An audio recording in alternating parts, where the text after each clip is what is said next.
দোকান থেকে আসার পরে রুমে ঢুকবে না, সে কিছুতেই রুমে ঢুকতে যাচ্ছে না। শুধু দরজার মধ্যে ঢুকবে, রুমে কিছুতেই সে ঢুকবে না। খেলা করছে, খেলা পাইলে ও আর রুমে ঢুকতেই চায় না।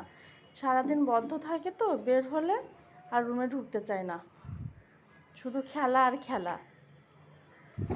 বাবা চলো আমরা রুমে ঢুকি, চলো চলো চলো।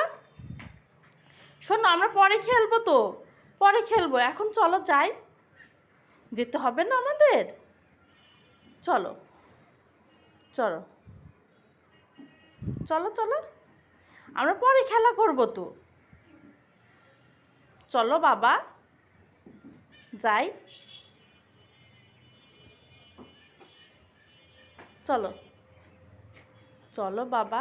দেখছেন কিছুতেই কথা শুনবে না, ও যতক্ষণ খেলতে না পারবে ততক্ষণ এইভাবে থাকবে। খেলা শেষ হয়ে যাবে তারপরে রুমে ঢুকবে।